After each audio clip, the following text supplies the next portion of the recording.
नमस्कार दोस्तों, आप सबका स्वागत और हार्दिक अभिनंदन।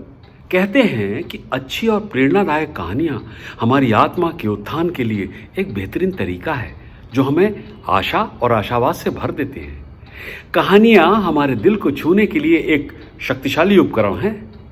देखिए ना, एक अच्छी प्रेरणादायक कहानी हमें अपने दिल की इच्छाओं और सपने के लिए लड़ते रहने के लिए प्रेरित करती है।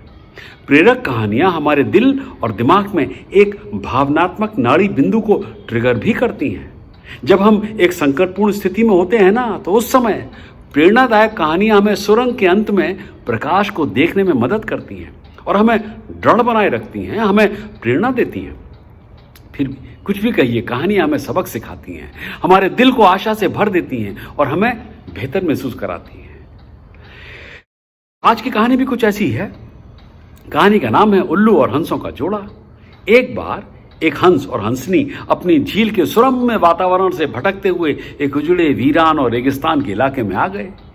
हंसनी ने हंस से कहा, ये किस उजड़े इलाके में आ गए हैं?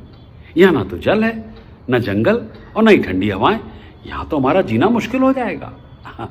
भटकते भटकते शाम हो गई तो हंस ने हंसनी से कहा कि भाई, किसी तरह आज की रात बिता लो, सुबह हम लोग अपने इलाके में वापस लौट चलेंगे।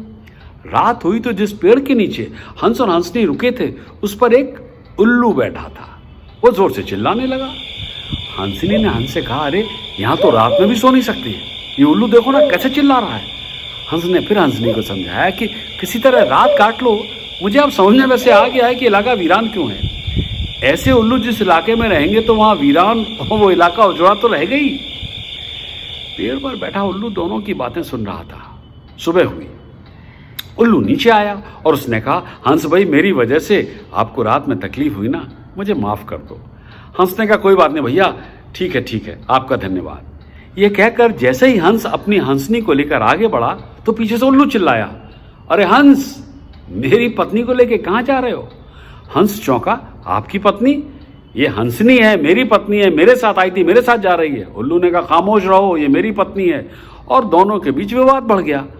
पूरे इलाके के गांव के लोग एकत्रित हो गए। गांव की फिर जनता बैठी, पंचायत बुलाई गई, पंच लोग भी आ गए। वो बोले, भाई किस बात का विवाद है, क्या क्या क्या समस्या है? लोगों ने बताया कि उल्लू कह रहा है कि हंसनी उसकी पत्नी है और हंस कह रहा है कि हंसनी उसकी पत्नी है। लंबी बैठक और पंचायत के बाद पंच लोग किनारे हो गए और उन्होंने कहा कि भाई, बात तो सही है कि हंसनी हंस की पत्नी है, लेकिन ये हंस और हंसनी तो अभी थोड़ी देर में इस गांव को छोड़ के चले जाएंगे। हमारे बीच में तो उल्लू को रहना ही है ना, इसलिए बेहतर यही होगा कि फैसला उल्लू के हक में ही सुनाया जाए।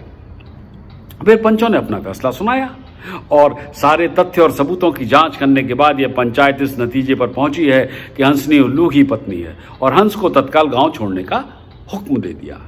ये सुनते ही हंस हैरान हो गया, रोने चीखने और चिल्लाने लगा कि पंचायत ने अपना फैसला गलत सुनाया है, ये गलत है, उल्लू ने मेरी पत्नी ले ली है। रोते चीखते जब वो आगे बढ़ने लगा तो उल्लू ने आवाज लगाई, हे मित्र, हे हंस, रुको रुको रुको। हंस ने रोते हुए कहा, भैया अब क्या कहना है, अब क्या करोगे? पत्नी तो ले ली तुमने, अब जान भी लोगे क्या? उल्लू ने कहा, नहीं मित्र, ये हंसनी आप ही की पत्नी है और रहेगी, लेकिन कल रात जब मैं चिल्ला रहा था ना, तो आपने अपनी पत्नी से कहा था कि इलाका उजड़ा और वीरान इसलिए क्योंकि यहाँ उल्लू रहता है। मित्र, ये इलाका उजड़ा और वीरान इसलिए नहीं है कि यहाँ उल्लू रहता है, ये इलाका उजड़ा और वीरान इसलिए है क्योंकि यहाँ पर ऐसे पंच रहते हैं जो उल्लुओं के हक में फैसला सुनाते हैं। जी हाँ, कहानी खत्म। एक बार फिर ये कहानी हमें कुछ सोचने पर मजबूर कर गई। क्या कह गई ये कहानी? यही कि शायद इतने साल की आज़ादी के बाद भी हमारे देश की दुर्दशा का मूल कारण यही है कि हमने उम्मीदवार की योग्यता व गुण आदि न देखते हुए हमेशा ये हमारी बिरादरी का है, ये हमारी पार्टी का है, ये हमारे एरिया का है, ये हमारी जात का है, ये हमारे धर्म का है, इसके आधार पर हमेशा अपना फैसला उल्लुओं के ही पक्ष में सुनाया है। देश की बदहाली और दुर्दशा के लिए कहीं ना कहीं हम भी जिम्मेदार हैं। यही कहानी है हमारे आज के समाज की और पूरे भारत की एक आईने की तरह दिखाई देती है। एक बार पुनः आप सबसे आग्रह करूंगा कि चैनल को सब्सक्राइब जरूर करें, कहानियों की श्रृंखला से जुड़ने के लिए और संवाद को आगे बढ़ाने के लिए।